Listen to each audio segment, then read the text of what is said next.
দফা দাবি আদায়ের লক্ষ্যে রাজপথে নেমে কাজ করে যাচ্ছি। আমাদের এই দাবি স্বাস্থ্য খাতকে, দেশের স্বাস্থ্য খাতকে রক্ষা করার দাবি। আমাদের এই দাবি আমাদের এই দেশের জনগণের সুচিকিৎসা নিশ্চিত করার দাবি। আমাদের এই 5 দফা দাবি যদি আজকে মেনে নেওয়া না হয়, তাহলে আগামীকাল থেকে সারা বাংলাদেশের সকল হসপিটালে তালা পড়ে যাবে। সকল হসপিটালের আউটডোর এবং প্রাইভেট যে ক্লিনিকগুলো সেগুলো বন্ধ হয়ে যাবে। শুধুমাত্র মানবতার খাতিরে আমরা আমাদের যে ইমার্জেন্সি বিভাগটা সেটা শুধু চালু রাখবো। আপনারা জানেন, দীর্ঘদিন যাবৎ ডাক্তার সমাজ বাংলাদেশে অবহেলিত, নির্যাতনের শিকার। এই ক্ষেত্রে দীর্ঘদিন যাবৎ ডাক্তার সমাজ, ইন্টার চিকিৎসকবৃন্দ বিভিন্ন দাবি দেওয়া সরকারের কাছে পেশ করেছে, কিন্তু বিভিন্ন তালবাহানের মাধ্যমে তারা শুধু কালক্ষেপণই করেছে। আজকে এর প্রতিবাদে এবং নতুন করে উদ্বোধক সমস্যা হচ্ছে বিএমএফ, ডিএমএফ, সেকমোরা আজকে নতুন করে ডাক্তার দাবি করতে চাচ্ছে। এটা যেন একটা মামার বাড়ির আবদার। তাদের এই আবদারের বিরুদ্ধে, তাদের এই অন্যায্যকতার বিরুদ্ধে আজকে যারা বাংলাদেশের ডাক্তার সমাজ, ছাত্র জনতা, প্রফেসরবৃন্দ এক কাতারে দাঁড়িয়েছে। আমাদের দাবিসমূহ অত্যন্ত সুস্পষ্ট। আমাদের দাবিসমূহ শুধু সুস্পষ্টই নয়, ন্যায্য এবং নৈতিক দাবি। কি আমাদের দাবিগুলা? আমাদের দাবিগুলো হচ্ছে শুধু ডিপ্লোমা পাশ করে, এসএসসি পাশ করে একটা ছেলে কীভাবে ডাক্তার লিখবে, এর প্রতিকার জরুরি। আমাদের দাবিগুলো কি? আমাদের দাবিগুলো হচ্ছে সারা বাংলাদেশের হেলথ কমপ্লেক্সগুলোতে শূন্য পদের বিপরীতে পর্যাপ্ত ডাক্তার নেই এবং সারা বাংলাদেশে শূন্য পদের বিপরীতে পর্যাপ্ত ডাক্তার নিশ্চিত করতে হবে। আমাদের দাবিসমূহ সুস্পষ্ট।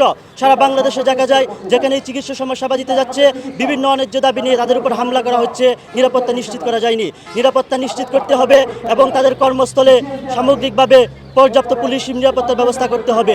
এই দাবিগুলোকে সামনে রেখে আমরা আজকে সারা বাংলাদেশের সমস্ত মেডিকেল কলেজ, সমস্ত হসপিটাল, চিকিৎসকবৃন্দ একত্রিত হয়েছে। যদি অনতিবিলম্বে এই দাবিগুলো বাস্তবায়ন না করা হয়, তাহলে সারা বাংলাদেশের সকল মেডিকেল কলেজ, সকল হসপিটাল অনির্দিষ্টকালের জন্য শাটডাউন ঘোষণা করা হবে। এবং এই ক্ষেত্রে আগামী দিনে বাংলাদেশের স্বাস্থ্যসেবা খাত যদি ধসে পড়ে, তাহলে এই ক্ষেত্রে সরকারকেই দায়ী থাকতে হবে, আদালতকেই দায়ী থাকতে হবে।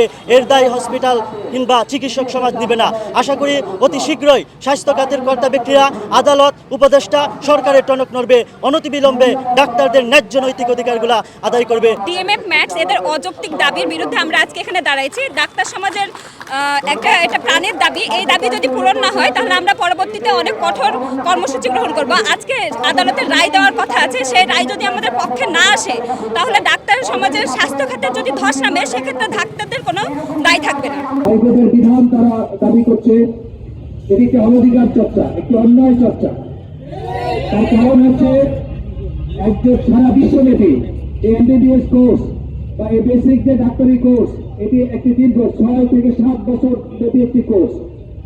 এই কোর্সের দীর্ঘ, এবং আমরা জানি যে এই পড়াশোনা এবং এই পেশা অত্যন্ত